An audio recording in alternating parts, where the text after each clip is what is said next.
So welcome to Pay Attention, interviews about truth in troubling times.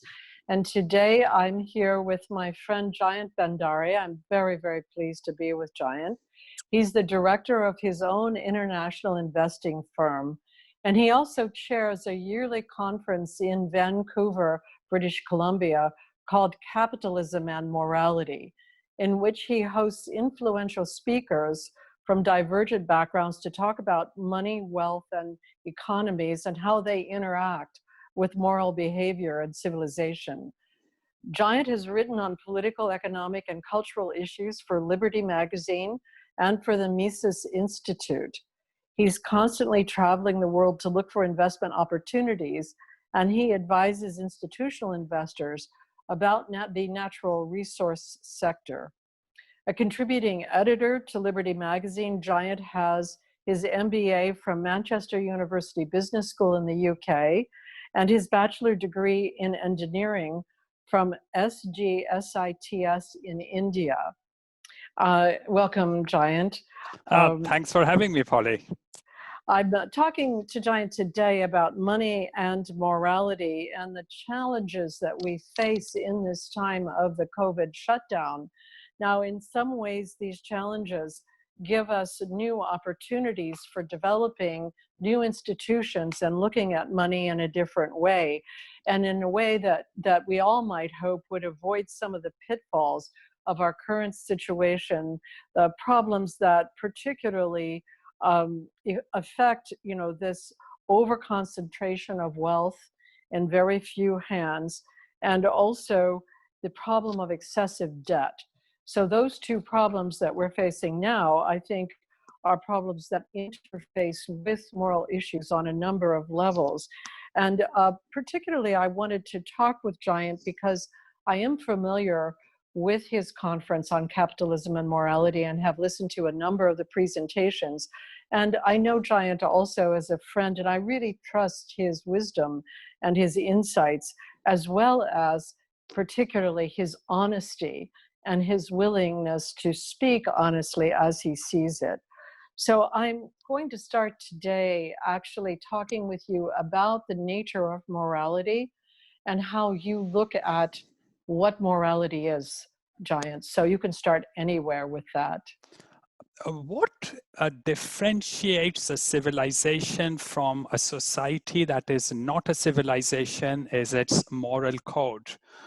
Western society is the only society that has been able to establish and spread and incorporate in its daily affairs a moral code that made it a civilization. Moral values are nothing but values that are building blocks of a civilization. And these are the values which take human beings away from expedient conduct, in which human beings don't live for today and they don't want to consume all the resources or expropriate all the resources. What they want to do is to interact with their fellow human beings in a way that is fair, that is honest, and that enables progress and growth of the society to take place. For me, these are the broad aspects of what a moral society would look like. And so in some ways, you're focusing particularly on what is sometimes called delayed gratification, which is that you delay a gratification in order to come to some bigger framework or something that is in the future. It's not in the present gratification moment. And you feel that Western societies have been able to put in place this sort of building blocks for that more than other societies. Absolutely. When a monkey steals a banana, this is perfectly acceptable thing to do. However, you cannot build a civilization when people steal from each other, when people are fraudulent towards each other, people scam each other, or people cannot trust each other. Moral values lead to a society in which people trust each other. And that is the reason why Western societies are high trusting societies. Now, you can talk with virtually anyone who came to the West from a third world country, and he will tell you that he found it amusing that Western people are so trusting. Hmm. When I started working in the UK for the first time, the office people gave me a key, a fob of the office, and I was able to enter the office at any point of time. And that was mind-boggling to me. I had never seen or understood why anyone would trust me so much. Hmm.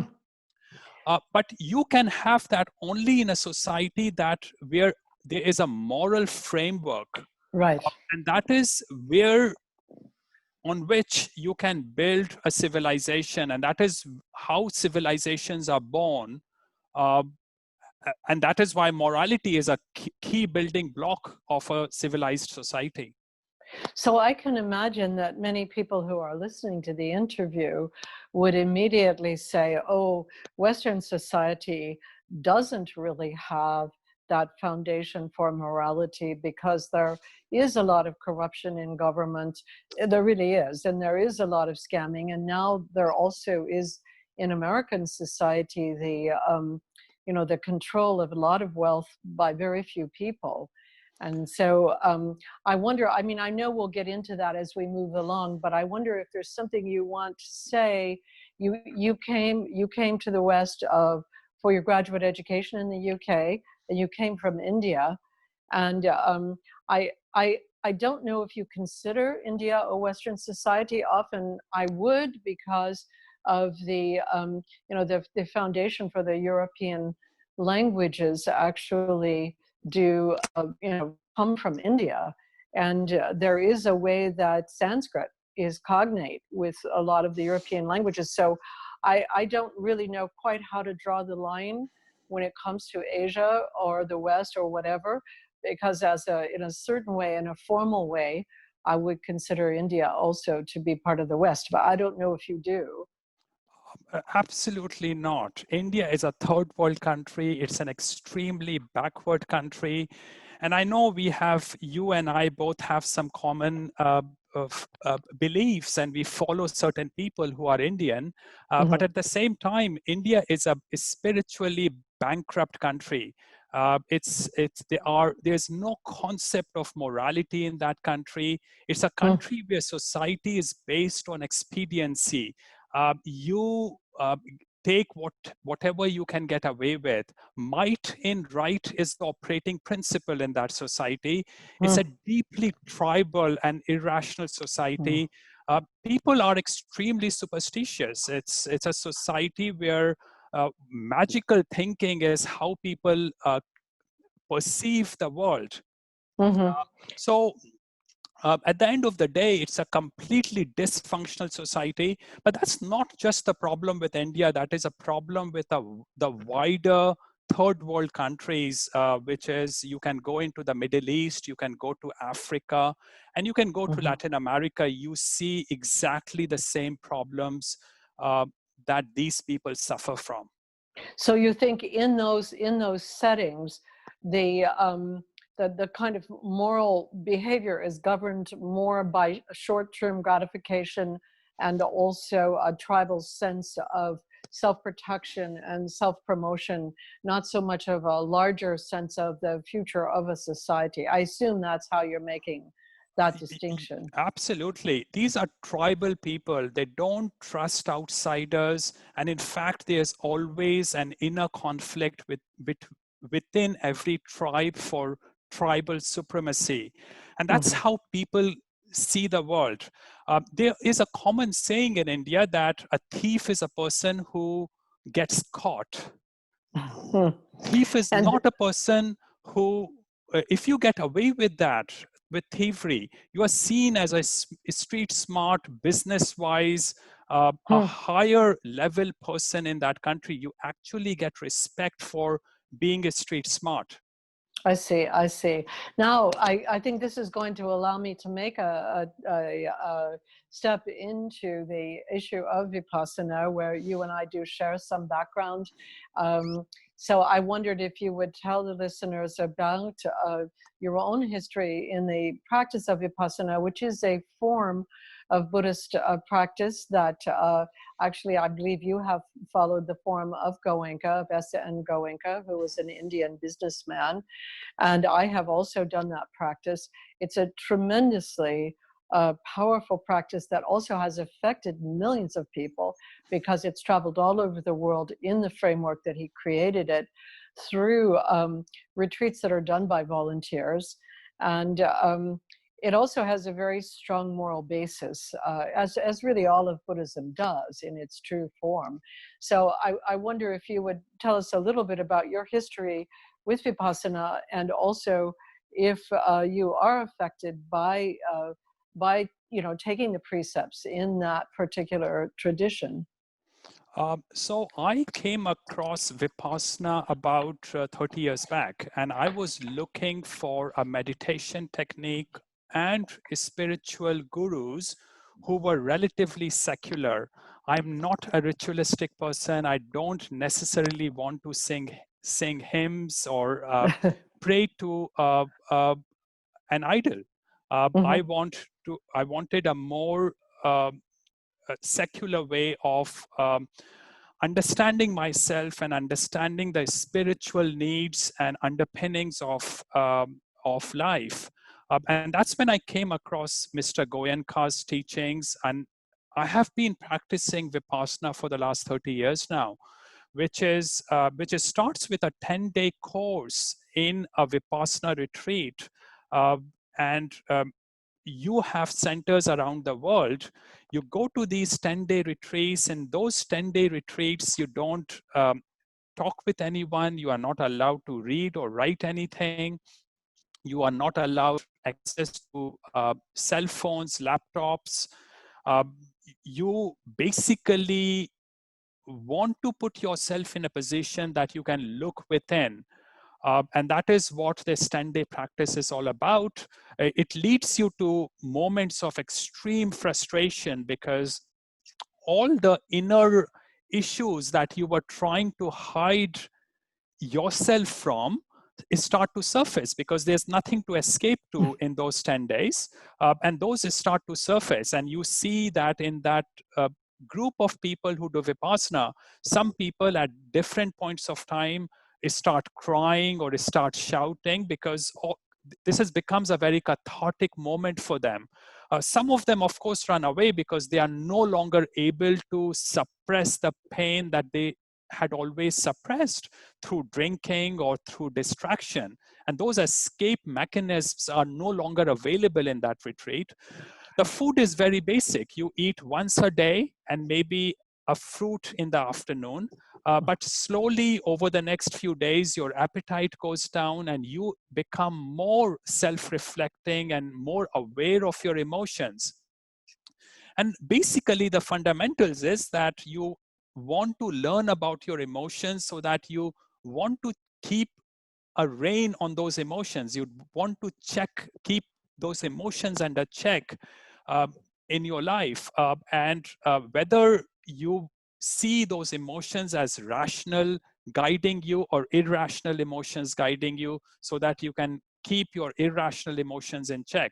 So I became more aware of those emotions. And as a product of that, I have done retreats of Vipassana many, many times in the last 30 years. And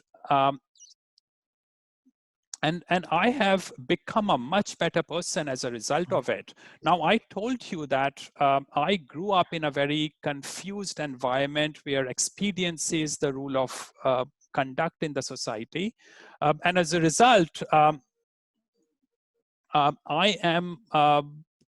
it gave me a perception about life. It gave me a clarity to look at events in front of me. It helped me not to react, but to think through things before acting on them. Yes, I mean, I think that, again, a lot of times in the US, people do confuse the issue of emotions with the idea that if you don't express feelings, you're not having feelings. But actually, particularly in Vipassana, you learn to experience, but not necessarily express. So it gives you a choice. It gives you a freedom to decide when you want to express, if you want to express, or if expression of any particular emotion would be a disruption or really just something that distracts the situation. You know, it's like practicing Vipassana gives greater freedom to how you use your emotions and how you can guide yourself by experiencing, but not necessarily expressing until you can make the decision. Is that actually what you want to express? Absolutely, yeah. And then also, you know, in the actual retreats where you do live temporarily like a monk, you know, where you give up, like you said, all of the things that would entertain you. You also take all of the precepts, the basic precepts about not lying and not cheating, stealing, not killing, not using sexuality in a harmful way. And you're meant to keep those precepts at least for the time of the retreat. Um, and those fundamental precepts, to me at least, are the universal basis for moral behavior for human beings. And they seem necessary for any society to truly develop, because what they do constantly is they constrain or restrain you from your impulses. And that gives that sense of, like you said, to be able to restrain yourself. Then you begin to trust yourself. Then you can trust others also, because you're building a society or a group sense that everyone is trustworthy, not to kill, not to lie, not to steal. And that becomes the basis for the, let's say, that interaction that is based on trust. So I think that, you know, just to review this is helpful, because we're going to go on to talk about things like money. And money often gets connected to gratification really quickly by people, where they think of money as being able to get stuff, you know, for yourself.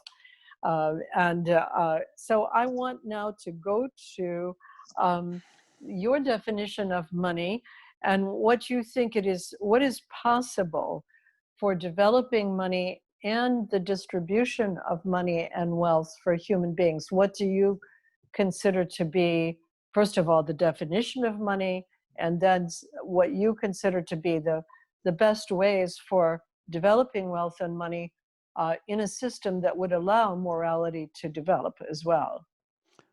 Right. So a lot of people confuse money with materialism, and these are completely different concepts.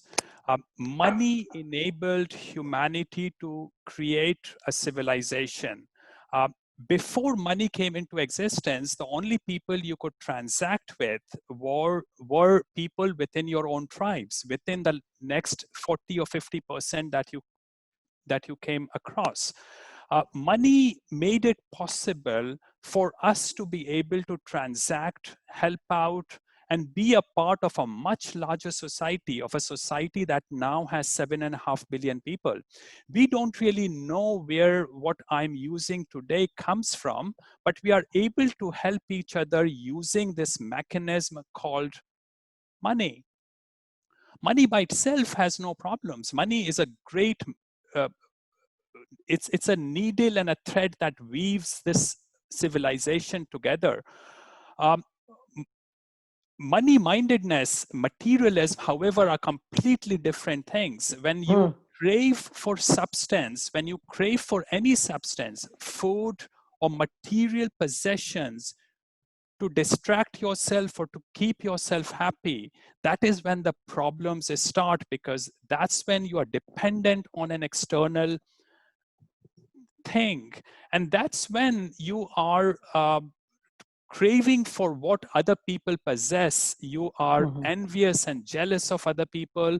So materialism is very different from money, and money is an extremely important building block of a society. Now, Of course, depending on, in an ideal society, depending on your capabilities, people will earn different kinds of money. More than half of the world's population lives on $1 or $2 a day. That's the kind of poverty that exists in the world even today. So money has a tendency to go to the people who are most productive. And there's nothing wrong about it, because we want to incentivize people from being productive. People who generate most production should have extra surplus, which should ideally become a building block for them to achieve higher purposes in life. Now, that does not always happen.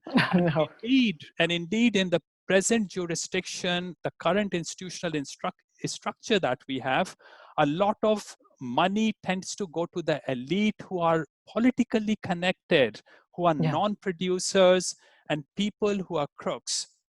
But that is a product of a decayed institutional structure that we live under today. Now, when I talked with you about Western society in the very beginning of our talk, I said that that's where I saw a society having a moral fabric. Now, that fabric has continued to fall apart. This is fraying apart. Western society is crumbling already. And I think there are very limited days left for the Western society, because it has given up the moral path. It has taken up a path of expediency. It has taken up a path of compromises. It is not a society with a strong spine anymore. There are people who are lifestyle oriented and who don't want to stand up for what is right, because they don't want to destroy their lifestyles anymore. So you think that the kind of wealth that's concentrated in maybe, I read the other day, like there are 12 oligarchs in the United States that concentrate most of the wealth that has been happening. Particularly, they've become much, much wealthier during this lockdown period. Like, you know, I can't remember the numbers. The numbers get so high into the trillions or the billions of that they're meaningless numbers anymore. But it is, in fact, as you said, it's the greed and the craving that leads to that kind of concentration among a few people. And it's as though those people have been, I don't know really how they have managed to get so much power. It's a political or a governmental thing. And I have no idea if there's any solution. As you said, Western society does seem to be falling apart morally, and it seems to have been falling apart for a while in terms of telling the truth in journalism and so on. But I don't know if you see something that's happening right now in this world of money. So money, as you said, is a means of exchange. It's a symbolic means of exchange that allows people to exchange with people that are outside of their immediate tribe. But then also it has allowed for this concentration of surplus wealth to go to a few individuals in a very immoral way. So I don't know if there's a way that you see things changing at this time, if they're changing just for the decline or the destruction, or if there are changes for something that is building and is going well. I know that the means of exchange is changing, that money is changing in certain ways through cryptocurrency or through trading. I know you trade in terms of natural resources. So I would like you to, if you can help us see what is happening that is so destructive, and how can something more, let's say, creative or healthy or moral begin to happen even now, or is it possible? Well, firstly, I have nothing against people becoming ultra wealthy. I have only problem if they become ultra wealthy because of their political connections. Mm. I have no problem if they become ultra wealthy on the back of being highly productive. So if you produce and create something for the society that is so productive and so useful for the society that you create a financial surplus for you, which if it runs into tens of billions of dollars or even hundreds of billions of dollars, I have absolutely nothing against it. Mm-hmm. However, a lot of people have become rich, no doubt, as you correctly said, because of reasons other than following the right moral behavior. And one of the big problems today is, Polly, that money is no longer what we call money is no longer money. It is Mm. fiat currency. Now, at no time in human history, except in the last 100 years or so, that human beings have used pieces of paper as money. Now, Mm-hmm. paper is not money. Hmm. Money is something which has inherent value by Value. itself. Um, so money was something that was either scarce or something that could be exchanged by itself without having authenticity and validation from anyone else as Mm. money, as something of value. But that is no longer the case. What we have is paper money. It's you have a dollar bill, and on a dollar bill says that I owe the bearer of this piece of paper a dollar. So dollar Mm. is exchangeable into dollar. What a hypocritically circular statement it is. Mm-hmm. What I want is that that dollar should be backed by something real. It could be, uh, uh, some wheat or some rice or some copper, some gold. I want it to be backed by something real, which means that I should be able to take that paper bill to the federal bank and say that convert this paper currency into something real, which it should promise to return to me in exchange.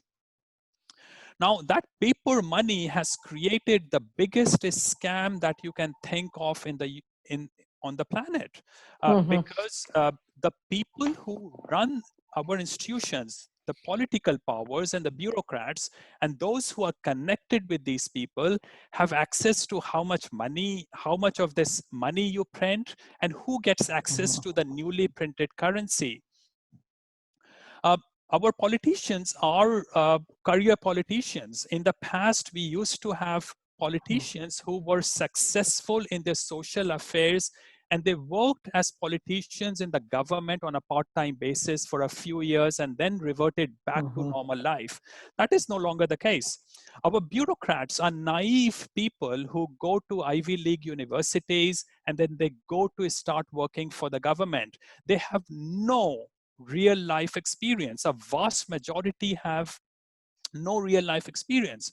So what we have done is that we have fundamentally corroded the institutions in the West today, because we have naive, narrow-minded, petty people running the most important institutions of our countries.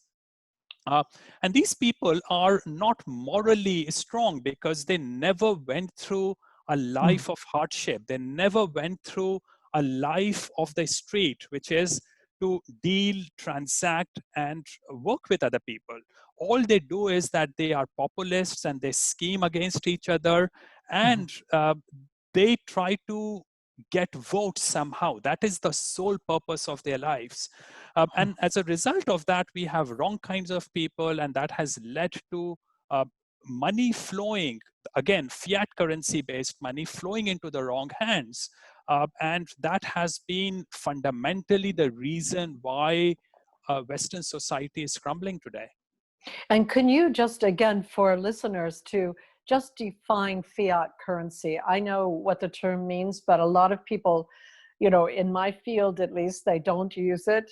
So can you just say what it means? And I think you've explained it already, but just to be clear.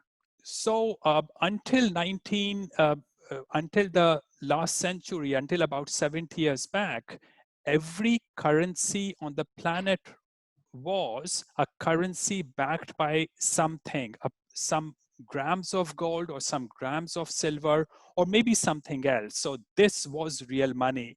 Fiat money is money, which is not actually money. Fiat currency is a currency which is backed by nothing but by the law, by fiat. It's declared by fiat to be worth something, but it doesn't have any actual worth.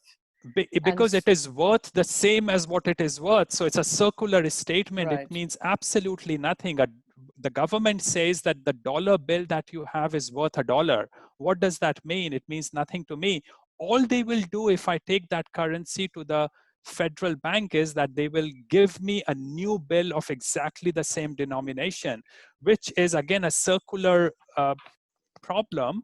Right. And this has led to a moral decay in the society because the people who run this kind of monetary policy, this kind of fiat currency, have crooked intentions in the first place because they want to be able to print at will. Because Polly, in real life, resources are limited. You can't Right. print things at will. I can't use a magic wand to Right. create something out of nothing. But this fiat currency has created a perception that you can create something out of nothing. And that has become an ingrained part of our Western society today, where people think that all government has to do is to print more money Right. and substance comes into existence. Well, it seemed to me, almost like the game of Monopoly, where you just give more money, and in this period of time that we've been in this lockdown, that has increased exponentially. I mean, there's printing money going on all the time, and people aren't working, and the economy is falling apart because, like where I live in Vermont, many of the small businesses have closed in this last 6 months. I mean, they were already really just barely making it. But the shops, the restaurants, the cafes that I like very much, many of them have closed.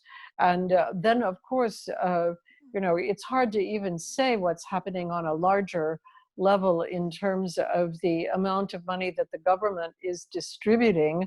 I can't quite keep up with all of it. But it's all simply seems like it's, like you said, it's being just printed out of thin air, and then the stock market keeps on going up. So what do you think is going to happen on that side of things? It's very destructive, but what do you think will happen to fiat currency, and where do you think like the American stock market is going, or any of the stock markets? How do you see it? Fiat currency has lost anything like 95 to 90%, 99% of its value in the last 100 years. So what you could buy for $1 100 years back used to be 100 times more than what you can buy with it today. So that's the kind of depreciation, that's the kind of erosion of value that has taken place in the fiat currency system. Now, federal banks actually commit that they want about 2% inflation every year in the monetary system, which is actually so counterintuitive from a growth-oriented society, because in a growing society, everything should actually become cheaper, not more expensive. But what they want to do is that they want to take away 2% of your value every year. And that is taxation through scamming, because I like I like theft in which a burglar comes and points a gun at me, because at least there's moral clarity about it. You I know who know it who is is the that's thief. stealing you. Yes, yes. Whereas when they print fiat currency, my money gets stolen away without my knowing about it, without my being aware about it. And they might actually return a bit of that back to me, making me think that they are being generous when they are actually the thieves of my money. So that is what has happened. The fiat currency has led to a system that has created massive corruption in Yeah. the society. And in a very complex society, we live in an extraordinarily complex society if you compare it with what we used to be 10,000 years back. 10,000 years back, all we did was to gather and hunt and maybe weave Mhm. some basic clothes. That's all we did. We had no savings, we had no wealth, we had no property to, Mhm. in a way. So now we have such a complex system when there are thousands, literally tens of thousands, probably hundreds of thousands of different kind of things that we are interested in. In such a complex system, if you create corruption, that corruption can go unseen for a very, very long time. But that Right. corruption is like termite, which eats away the At the innards of the foundation. Yeah. system, and the system can fall apart at any point of time. And I think that is where the US is very fast approaching right now. I feel very sad for it, Polly. I'm currently in the US. I love this country. It is still the best country on the planet in my view, but this won't exist the way it is a few years from now because the institutions have been hollowed out in this society. So, do you have any kind of any sort of view that you would say this is where you think things are going, or anything that could save us from a real destruction? I mean, how do you see the U.S. moving? I mean, the Federal Reserve, all of this has created more and more of the same problem. And so I don't know what the hope is, or if there is hope anymore for anything except, some sort of very destructive process eventually transforming.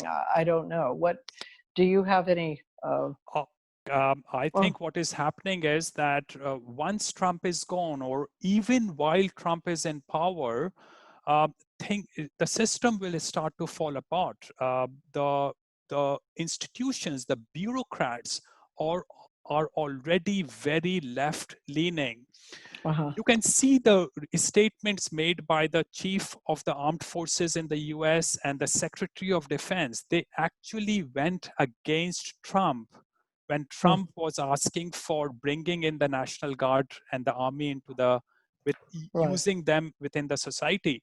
Now, people, they went against Trump because that has become the popular culture.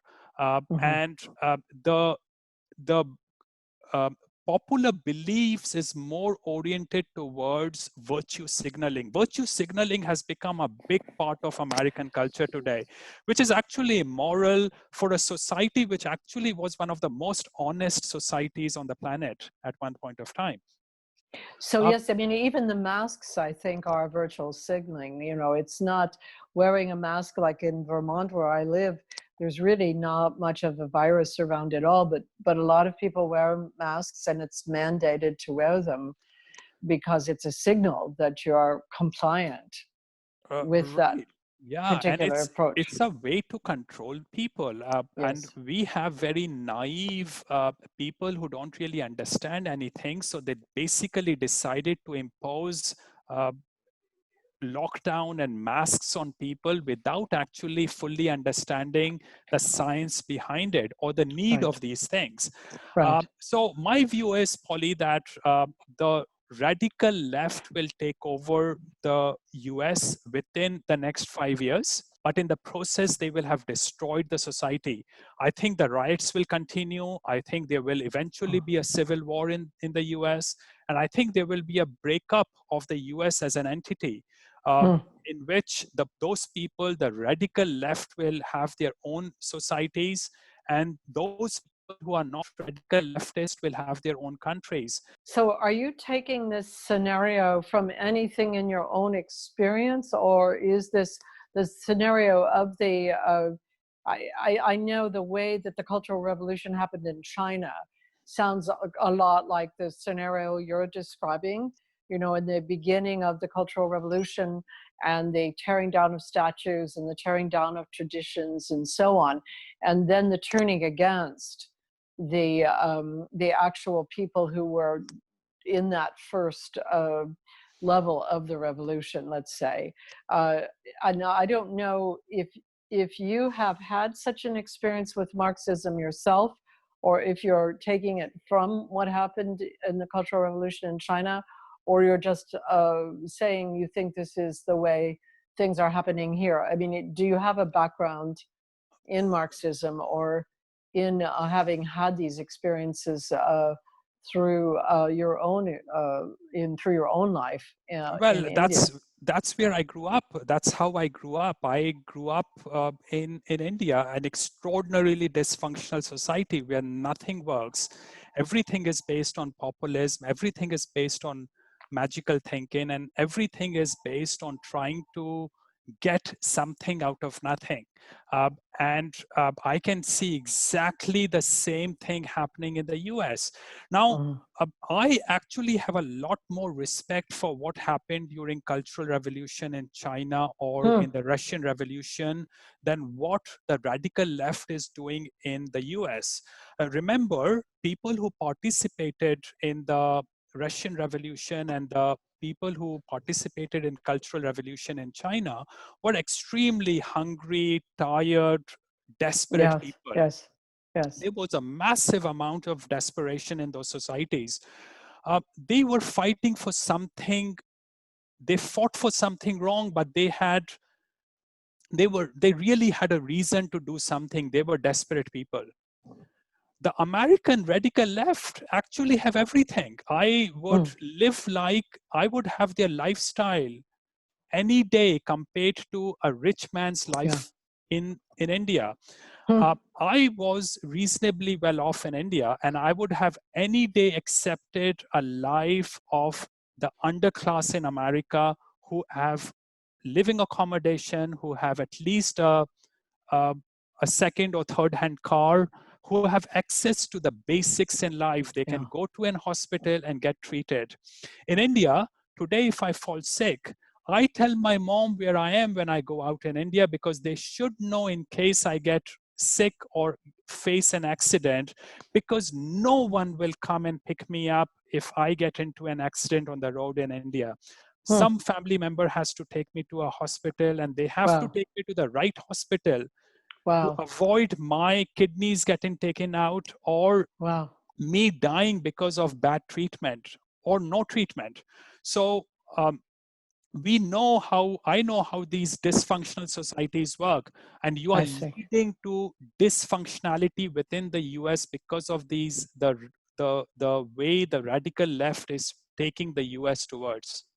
So I do really appreciate the distinctions you're making, and yes, that the kind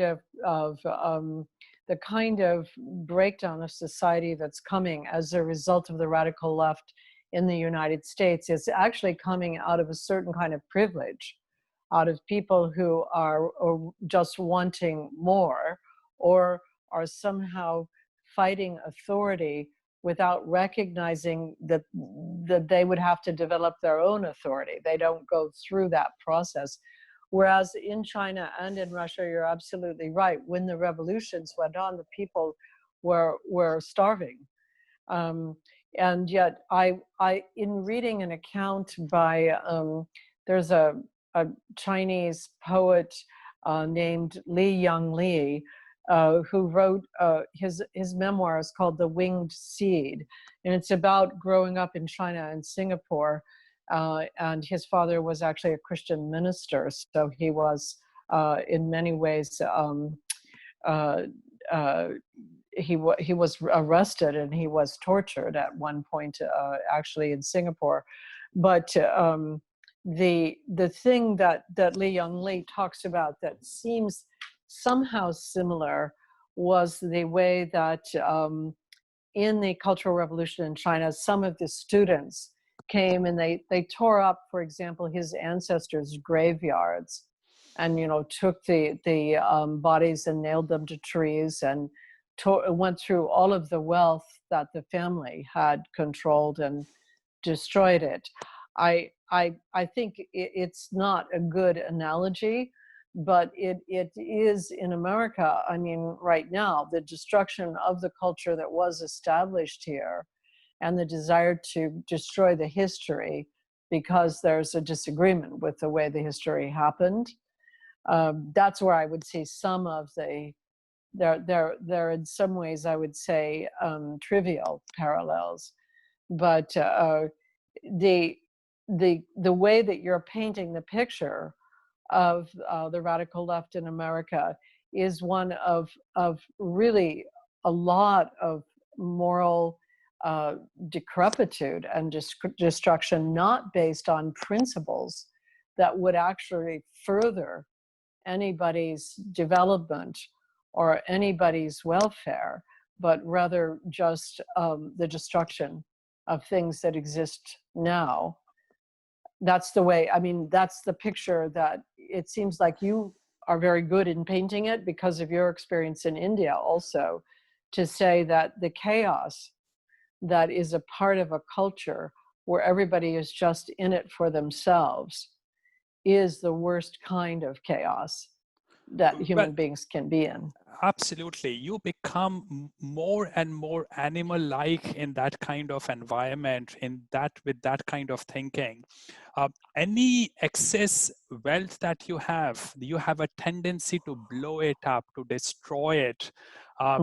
These people, and you can see that in Africa, the Middle East, and in the Indian subcontinent, the more wealth they get, the more materialistic they become, the more fanatic they become, actually. There's a high correlation between increasing prosperity and increasing fanaticism in these countries. They blow up things. They have this tendency to enjoy from destruction. And that is what I see in these rioting happening in the US. They are fulfilling, they are getting a sense of fulfillment through destruction. But all you end up with is blown up bridges, destroyed factories, and things turning into ashes. And then you revert back to medieval, pre-medieval lifestyle again. And that is actually what you see in the third world countries. You give them money and very quickly they revert back to their pre-medieval lifestyles. So what, with all of this, do you see, what sort of hope do you see for any kind of moral culture developing, or any way in which money or wealth could contribute to that? Is there any sort of way forward that you see happening in the world right now? And I know you travel a lot. So the best country on the planet continues to be the US today. I think it is going to suffer huge problems over the next few years. I'm a Canadian, and Canadians, Australians, New Zealand people, and Europeans think that they can exist by themselves. They all piggyback on the US. Without the US, none of these jurisdictions are stable by themselves. The whole of the Western society is under a huge amount of threat without a sane America keeping peace in the world. Now, I know we can have very differing opinions about whether America actually keeps peace in the world, because America does a lot of stupid things in the world. But at the same time, overall, without America, the world would be a lot worse than it is today. The third world countries will all blow up. My only hope is from East Asia. After the West is gone over the next 10, 15 years, East Asian countries, particularly Japan, South Korea, Singapore, are extremely stable countries. They are homogeneous. People have a moral fabric. It's funny, you can go to Singapore today. When I first started going to Singapore, I would wonder if women forgot their purses on the food court table. But that is actually a way in Singapore for people to reserve their seat before they go to the food court stalls to buy food. No one steals anything. A young girl of 16 years old can go virtually anywhere in Singapore, anywhere in Japan, 2 o'clock in the night, even in the red light district, and she will have absolutely no problem whatsoever. So I think I have some hopes from East Asia, but I am also aware of the fact that the underpinning moral values of East Asia still come from the philosophical structure created by the Western society. So if the Western society is not there, I don't know where that spring of moral values will come from, where the philosophical values will come from, because East Asia has a lot of goods in it, but they don't have this culture of freedom of thought. So in a way, the future of the world looks very bad to me at the moment. I hope if America breaks up into smaller pieces, hopefully parts of America will be very good parts of the world, and they can take the leadership position in the world. So when you think about, when we're talking about morality and currency and so on, so I once heard an interview with a Chinese graduate student who was at Harvard, and he was I think in the Department of Economics. Anyway, I don't remember all the details, but there was the question that was asked of him was, what did he learn principally from his time studying at Harvard? And he said something like this, that he learned that because of God, Americans did not have to have so many police. And the person asking the question was a little taken aback. I think I heard the recording of this interview, was a little taken aback, like, well, what do you mean? And he said, well, in China, there would have to be more police on every sort of overseeing everything. But in America, because people had this internal sort of super ego called God, that God actually was the basis for conscience. And so because of God, Americans could be trusted without so many police. And that interchange stayed with me because I grew up, of course, as a Roman Catholic, and so I had that sort of fear of God that was in me from childhood.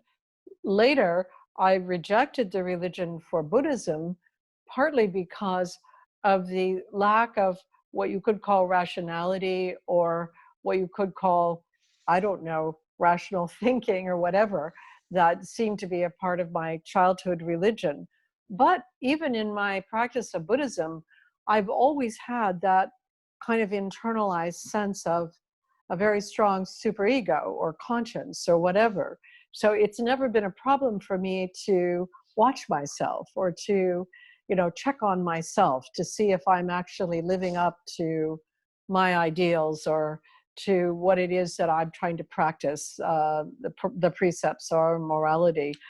And so I do wonder about that issue of how we develop a conscience that allows us to watch ourselves in the way that you've been talking about, that allows then us to know that we can trust others too, because they also have a conscience.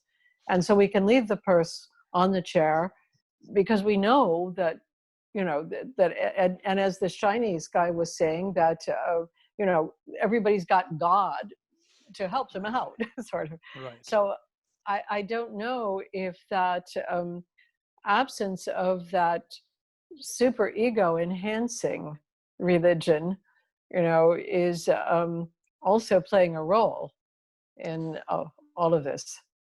So, Polly, I went to the UK when I was 26 years old.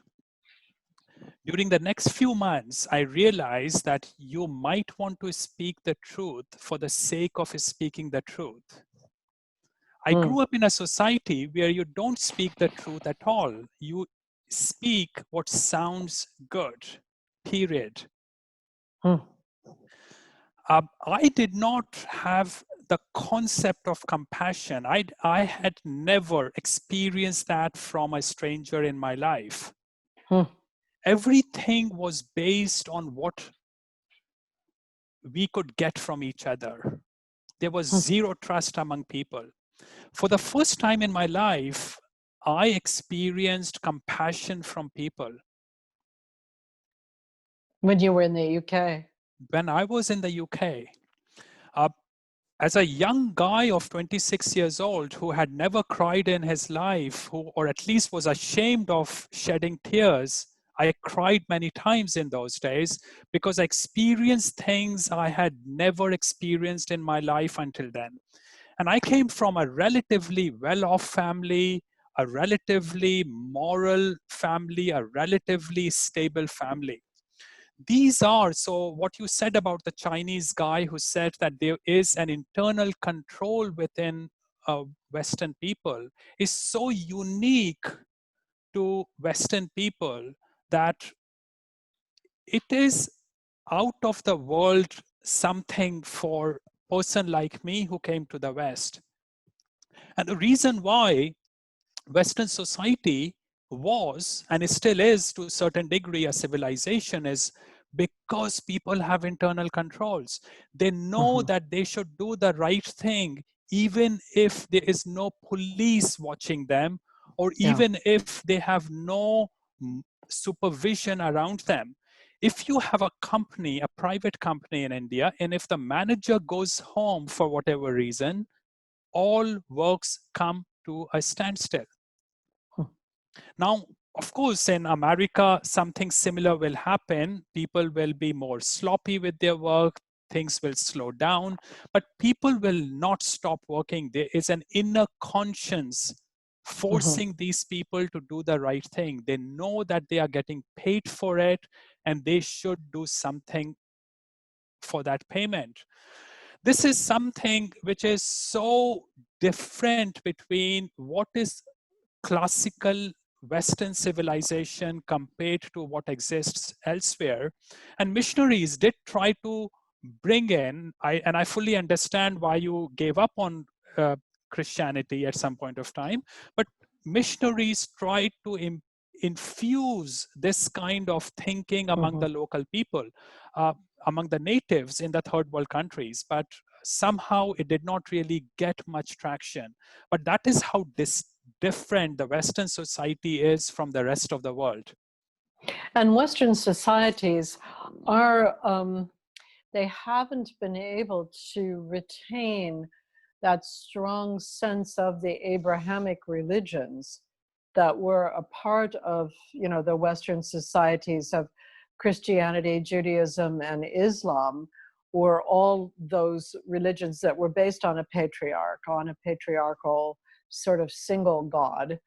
um, that has not remained a strong part of societies. And I I don't know, I'm no scholar of religion, and I don't know really what is happening.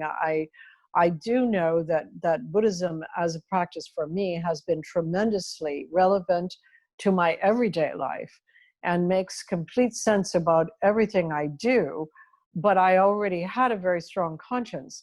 I think that Buddhism does depend on a strong conscience, but it depends on that happening through the individual. And I don't know how that would work, for a society where there would be a lot of heterogeneity like there is, in Western society. There's not a lot of homogeneity, and I just don't know. But it seems like as Buddhism has come to the West, it's been taken up particularly by people either who practice Judaism or Catholicism in their childhoods. That's where you find most of the Western practitioners, or either Catholic or Jewish. So they usually already had a strong sense of conscience coming into Buddhist practice. Um, but I don't want to go too far afield here into religion. I want to come back to money and economies and what you think about how how money is changing. I mean, people talk about different kinds of money in the future. They talk about cryptocurrency. They talk about gift economy. I've heard something called the donut economy, which is making the welfare of individuals at the focus of the economy, which seems very idealistic to me, but I don't know if it could be brought about. I wonder how you look at what type of economy do you think would lead to the the best development of civilization, and is there any country that is using this kind of economy right now? What do you think about um, about what kind of currency, what kind of economy? I'm not in any way an expert about any of these things, but I know that this conversation about money is a really important one to have. Right. So money should revert back to something solid, something that has inherent value. I don't like cryptocurrencies because cryptocurrencies are zeros and ones in the cloud somewhere. For me, they don't provide substance to give me value. So I want to be able to have a dollar bill. I should be able to convert that into half a pound of copper, and I can then exchange it for something else. So that's the kind of money that I like. That's what I called money. The current fiat currency system is a completely fraudulent system, and it will crash at one point of time. It has built into it ways to delay falling apart of that system, but it will fall apart very badly when they can no longer maintain that system.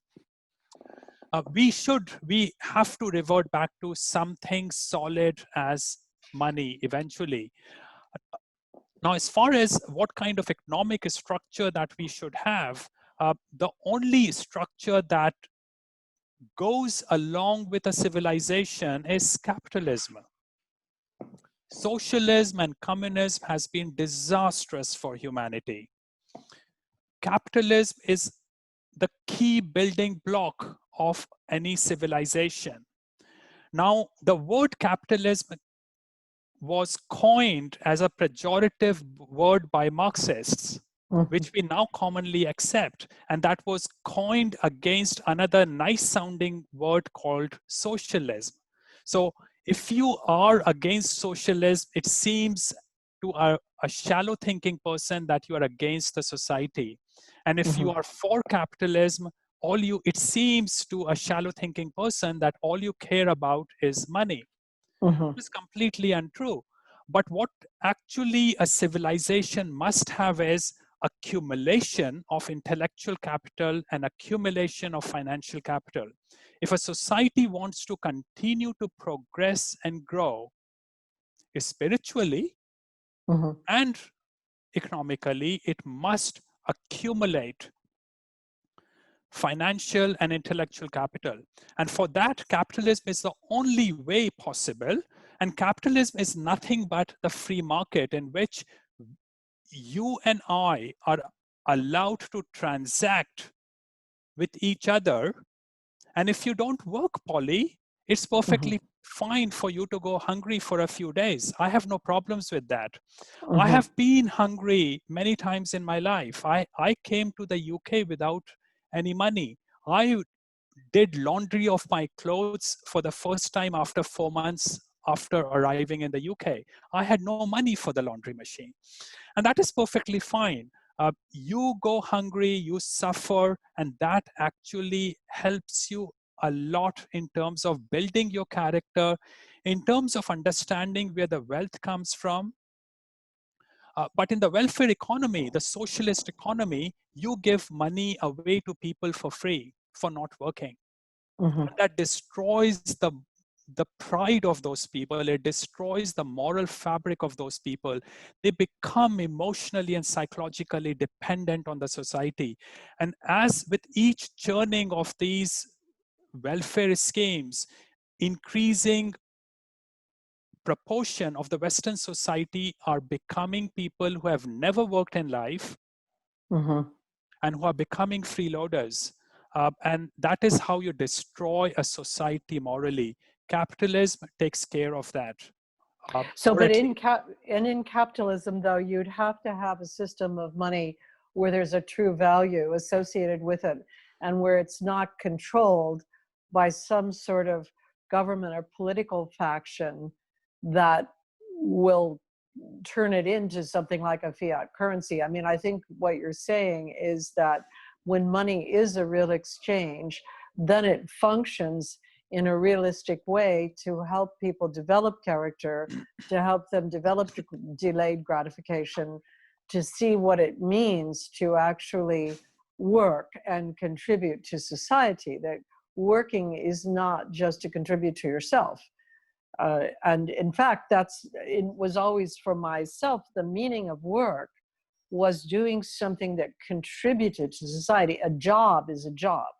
It's something I always considered a job when I was growing up, and I had to have a job in order to bring money to my family. That was a job that I had to do, whether it was ironing other people's clothes, or if I worked as a telephone operator. Even then, I was contributing something. But later, when I was educated and I wanted to do work that would give back to society, not simply to earn money, but also to be a part of, as you said, the intellectual capital of society. But it seems like without the money actually having a real value, none of these things can operate in regard to the way that an economy like capitalism could work to support everybody. Well, money is not supposed to be controlled by the government anyway. If you look at the structure of federal banks, they are supposed to be independent bodies. They are not Yes. supposed to be bodies controlled by the government. Virtually nowhere in the world, or at least in the sane part of the world, federal banks are theoretically connected with the government, but they are today all in bed with each other. Yes. But it's a fully understood concept in economics that government has no business interfering in the monetary policy. Mm-hmm. But federal banks, because they are an institutions created and backed by the government, they follow what the government wants them to do. My view is that there's no reason for federal banks to exist the way they exist. Money should be private money. Money should be what society accepts as money. It could be pieces of copper, it could be pieces of anything, it could be pieces of gold. That is what money is, and government has zero reason to be a participant in the monetary policy. Now, sorry, go on. Well, I was just wondering if you thought that there was any society in the world today where this could develop in the way you're describing it. In a way, it actually exists in many societies in the world today, not in its perfect form, but for example, look at Hong Kong dollar. Hong Kong dollar is not, it is still created by fiat, but Hong Kong dollar is backed by American dollar, something that they don't have control over. So from their perspective, they can't print unlimited quantities of Hong Kong dollars. Oh. Okay. Singapore dollar is something very similar. Singapore dollar is backed by a portfolio of foreign currencies. As a result, at least emotionally and psychologically, those are not currencies that can be printed to any limit possible. There is a strong limit to how much they can be printed. Moreover, in Hong Kong, when you look at the Hong Kong dollar, it is not printed by the Federal Bank in Hong Kong. It is either printed by HSBC Bank or a Standard Chartered Bank, or any bank in Hong Kong can actually print currency notes and call it Hong Kong dollars. So that is, at least to a certain degree, it is independent. There are other countries like Ecuador has US dollar as its currency. Many countries in the world use US dollar as their currencies, which ensure that their governments cannot interfere in the monetary policy. It's a step forward, not a perfect solution, but much better than having control over your own fiat currency. Well, in the case of what you're saying is that it's by the nature of these currencies that it's kind of, by their nature or ipso facto or whatever, their government does not control it. They cannot control it. And yet also, is it the case that there's a limited value also, how do I want to say it, that there is a scarcity principle somehow built in to that currency? Is that correct?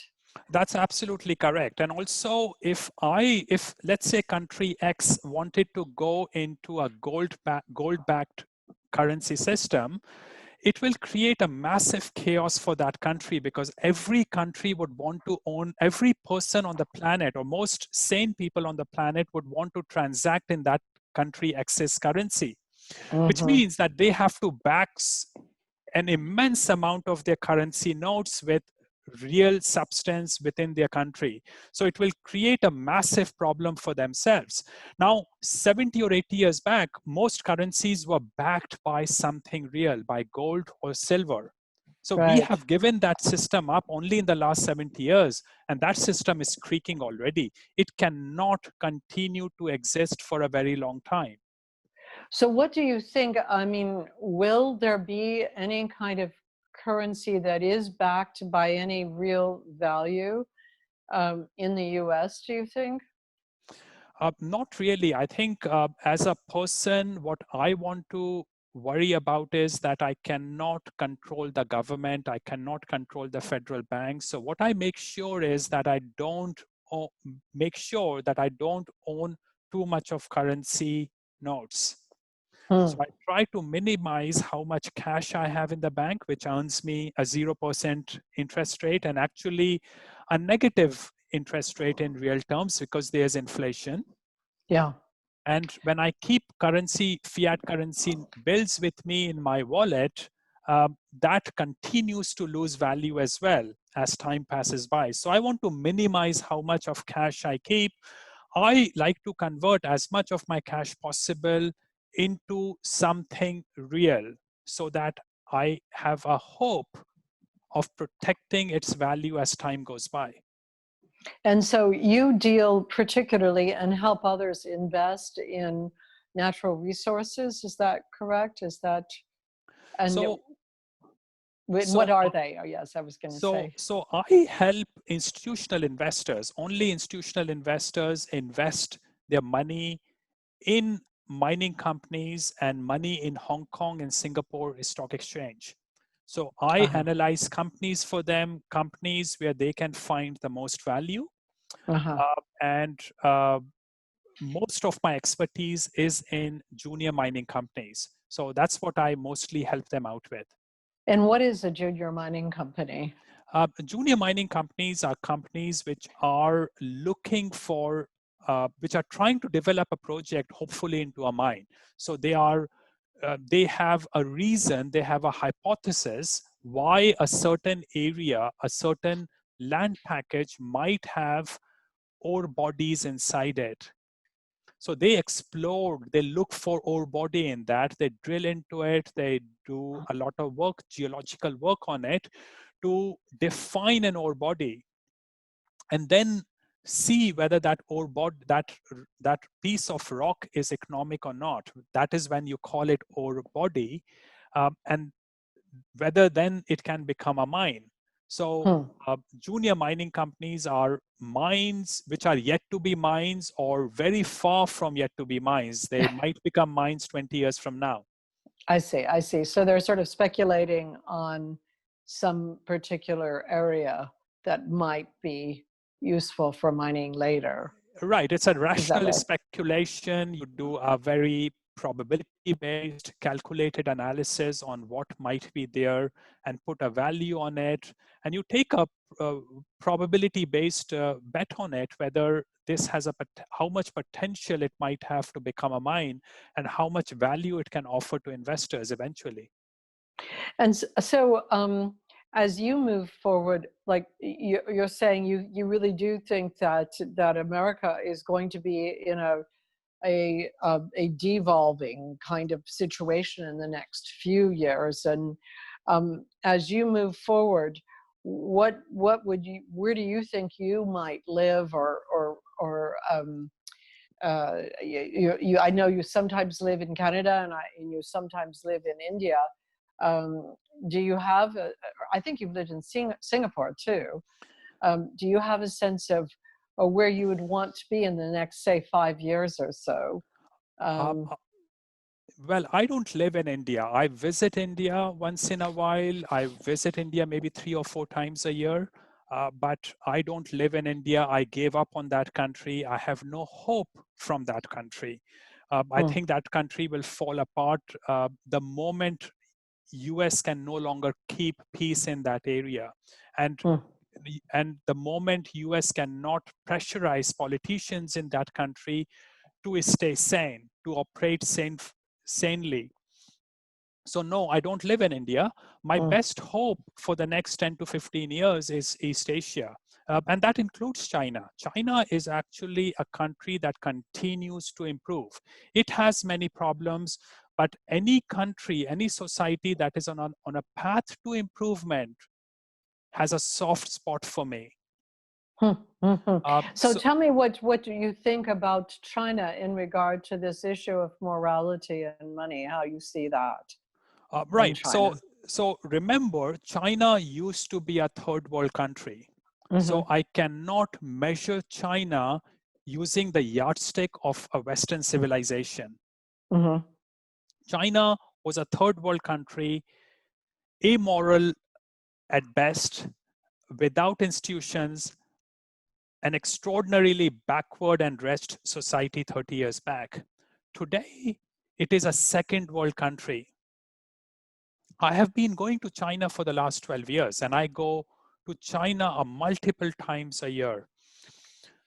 Every time I go to China, China looks better to me. When I go to China from India, I have to remind myself that I'm not in a first world country. That is how good China has become over the last few years. Chinese, for example, did not line up 12 years back. Now I can see Chinese increasingly lining up. They no longer spit all over the place anymore. They are much more polite than they used to be. So I see a massive positive improvement happening in China. Now, China also has a much saner monetary policy than a lot of people credit it for. Chinese currency is actually almost, not officially, but virtually pegged to American dollar. And they offer you a higher interest rate. So as a result, if you had American dollars 10 years back and had you converted those into Chinese yuan and put that money into a term deposit, you would have ended up with a much higher amount of money in US dollar terms today than you would have had you kept that money in the US. Okay, so China actually, so China actually offers in many ways a better monetary policy. China also continues to hold trillions of American dollars in their portfolio because they are a net exporting nation. Right. What do you think about Trump's policy in relation to China and the the taxing and so on, the export and import issues? Yes. So Trump is doing, I agree with virtually everything Trump is doing in relationship to China. The past regimes in the US used to go groveling to China. They were obsequious towards China. Trump has given up that aspect of American international policy. China is not run on moral basis. It's run on an institutionally expedient basis. They don't have the philosophical foundations that Western society has. I have a huge respect for China, but compared to the US, I think US needs to continue to have the leadership position in the world. China has been getting away with stealing American technology. Now, there's nothing wrong about it as such, particularly compared to how the world has usually operated. People copy and paste all the time. We copy from other people all the time. So what do you call theft is a very difficult thing to understand. But China needs to be shown that they can't just occupy South China Sea or infringe on the sovereign matters of other countries or steal and threaten American companies. And China, what Trump has done is to tell China that this cannot continue. Also, past regimes in the US have allowed industrial infrastructure of the US to decay and let it be exported to China. Yes, yes, that's been an awful part of what's That happened has been here. an awful part. So as you know, I have spent a fair bit of my time in Camden and Philadelphia area, and all you see are rotting away factories in that area. Why should they not be factories when there are so many unemployed people in that area? Yes.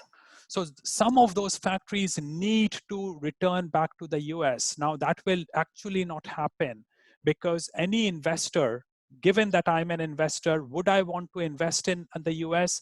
Probably not, because 5 years from now, what I see is institutional crisis in this country. So I might not invest in the US. But as the president of the country, he's trying to bring back some of that manufacturing back to the US, which actually would give jobs to the underclass of the US, which desperately needs jobs. The underclass in the US is very poor, very unskilled, and jobless, and they need to be provided jobs. Now, I probably shouldn't say provided jobs, but they should be given an opportunity in a fair way to be employed.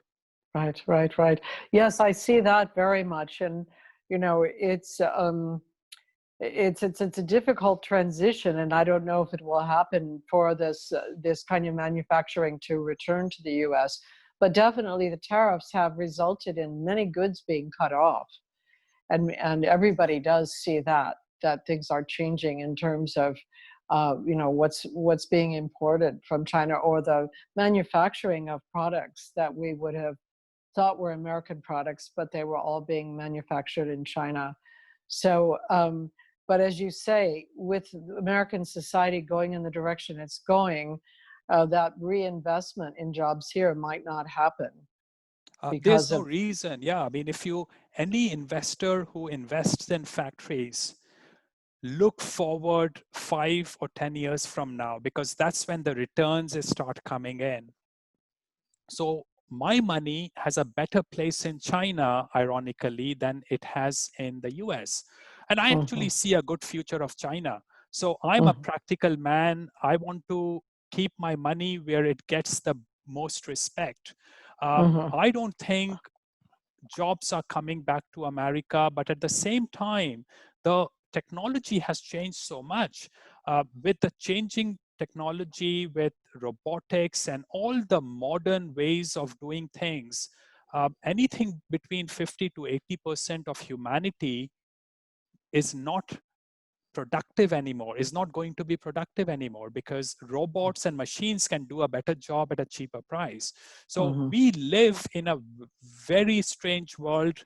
We have transitioned into robotics slowly rather than abruptly, which is what we are going to go through. And abruptly it will happen because we have taken the path of welfare system.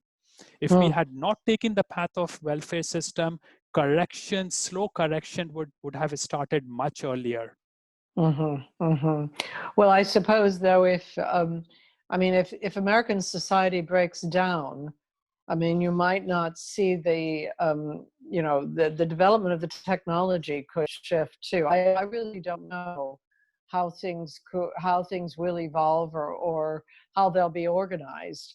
I I actually think that part of the problem is, as human beings, as a species, we haven't understood our species well at all, and we don't see how much we need to be able to work and to be able to engage with the world in order to develop our minds and our consciousness. We can't just you know, be distracted all the time or entertained or whatever.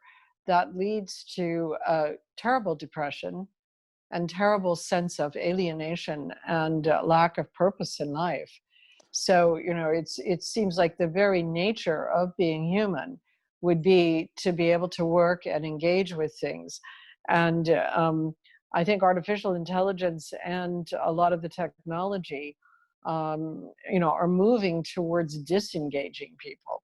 And of course, since we've been forced to work online, many of us who work in the services, like a lot of my work had to be done on Zoom in these recent months. I would never, ever have wanted to do therapy on Zoom, but I was restricted by the lockdown.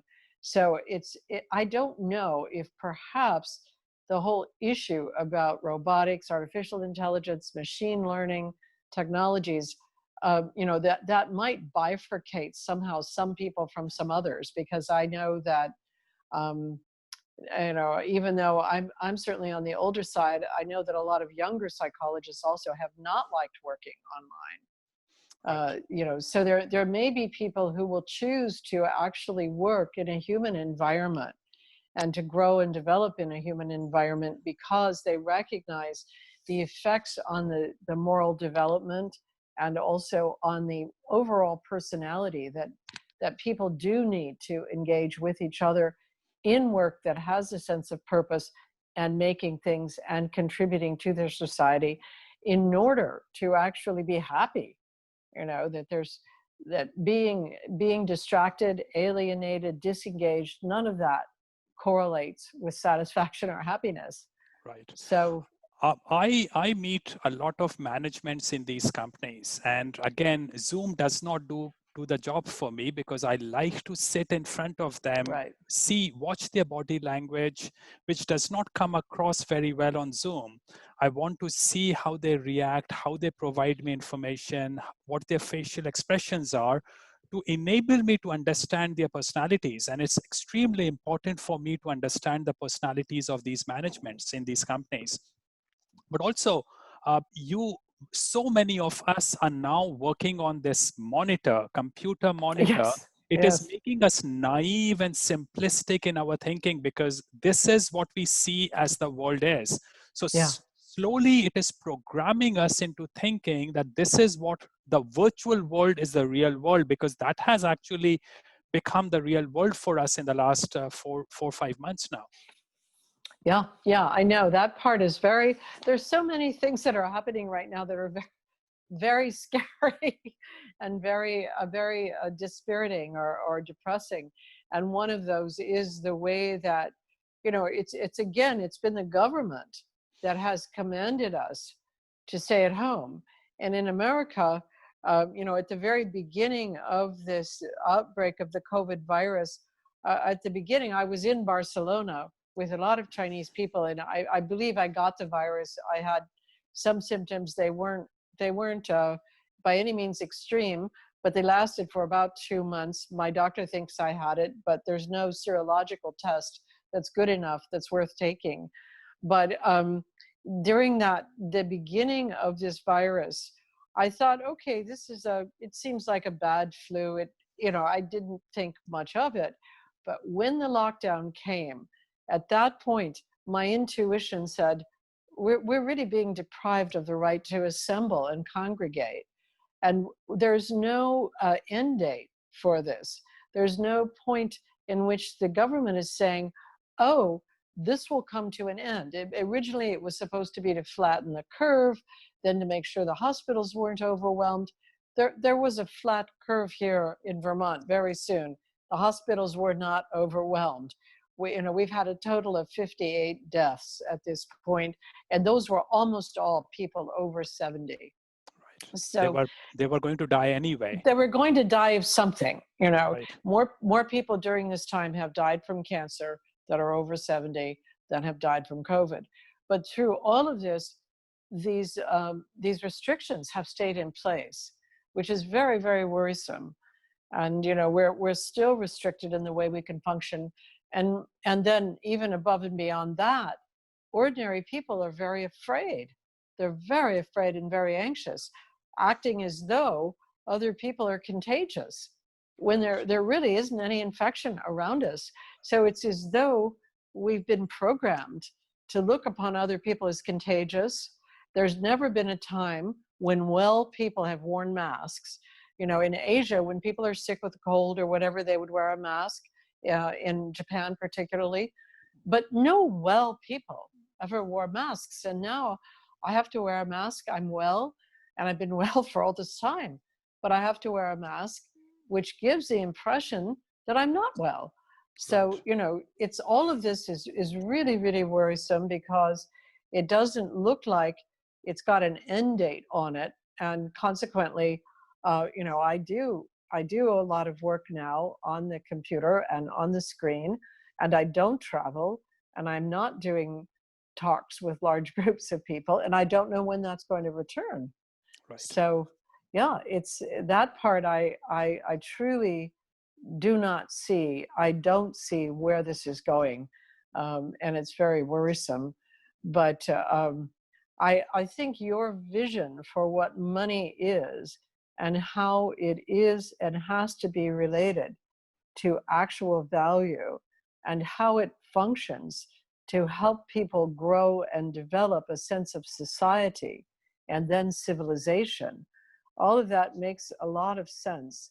And you know, I can imagine also that in societies and civilizations right now, where one cannot print a lot of money, that there might be a better, more settled sense of development. You know, as we are kind of caught in this huge money printing environment here, things are really going off track, and I don't know where they're going. So I think, is there anything else you want to add before we close up here? This has been a wonderful conversation. So this is funny thing. I've been talking with a few of my Chinese friends and Western friends living in China, and all of them tell me that China has come out of lockdown completely. You can Wow. walk around the cities without the mask. Your only requirement is to wear the mask when you go into crowded areas. So China went into a lockdown for about 1.5 months or something, Hmm. and that was it. They ended the lockdown. People are free to move around. Factories have restarted. Normal life has restarted. Uh, People were not encouraged not to work, which means that people were not given out free money to not work. And in many ways, China has become a very more free society than the Western society has become, which is such a strange thing to say, because you know, in the US today, you are dominated by political correctness. Right. People are constantly afraid that they might say a word or two that might destroy their lives, their social relationships. They might get fired from their jobs, and they usually get fired from their jobs. On my social media, most of my friends who speak openly, they have changed their names because they're so afraid of getting fired from their jobs, American and Western friends. In many ways, Chinese are more free today than Western Wow. people are. Now, the only extra freedom that you have in America is that you can criticize and go against the concept of the government in the US, something that you cannot do in China. But for most people, that does not really make much difference. What makes a difference is that we should be able to open up our mouths on day-to-day events and day-to-day issues. With Chinese are much more free, and actually completely free. They can be, if they are bigoted, they speak up their bigotry. The masks are gone in China, and again, that gives me more hope for East Asia. I wish that weren't the case, but that is unfortunately the case, because Western people have given up control over their institutions. The lockdown was started by China, and Yeah. our leaders are so naive and simplistic that they simply copied and pasted what China started in Wuhan, and they Yeah. enforce the same thing in the West, and they have run it on and on and on, never ending it. Whereas East Asia is way past it, they have ended it already. Wow. Well, that is really discouraging. I mean, and it's hard not to be a conspiracy theorist sometimes, because it really seems that what is happening, particularly in a place like Vermont, where there really isn't infection, it seems that what is happening for some other reason, that it's not, does not have to do with this virus. It has to do with something else. And so, it's hard to know what it is, and it makes everybody very anxious, really. And I think it's interesting that that things are freer in China. That's a very interesting point. So I will you be going back to China sometime soon, or? Well, I would love to go back to China one of these days, but China is not letting non-Chinese enter China right now. And that is Oh, actually okay, a problem all over the world. A lot of countries are restricting who can come in. So I cannot right. go to China right now. Unfortunately, that is restricting me from going there. And in terms of, you're traveling between Canada and the US, and that's not a problem? Strangely, I, as a Canadian citizen, I'm allowed to enter the US without any restrictions, and the immigration officers don't impose any restrictions on me. On this occasion, the immigration officer gave me 40 days to be in the US. So I'm required to Hmm. leave the US within those 40 days, which is Hmm. very strange because this rule makes no sense. They Hmm. are forcing me to travel more than I should. So I Yeah, will strangely have to fly out of the US and return back to the US because I want to be in the US right now. So they are forcing me to travel more than I would like to. But do you unfortunately, you don't understand why? there is no reason why they should, because they are forcing people to travel more than they should. Interesting. Yeah. So you have to go back to Canada. Then how long do you stay in Canada before you can come back? Uh, I'll probably go to another country which does not impose self-quarantine requirements. If I go to Canada, I will need to be self-quarantined for 2 weeks before I could return back to the US. I see. Whereas if I go to Mexico, I can go there for a week, not be self-quarantined, and I can then return back to the US. So I that's the see. approach I'm probably going to take. Okay. Then you could have a vacation in Mexico. That's right. That's Right. right. So, well, this has been a wonderful conversation, and I hope we can do it again. I hope that things go well for you, and for your family and for Chen, and that we can see each other perhaps again in Vermont someday. And I hope that at least the way that the U.S. develops allows us to all see each other again. Well, I'm looking forward to spending some time with you again. As I hope travel opens up fully. Yes, I do too. And so thank you so much, Jayant, for doing this. It's been very informative. And I look forward to speaking to you again. Thank you. Thank you, Polly, for the opportunity.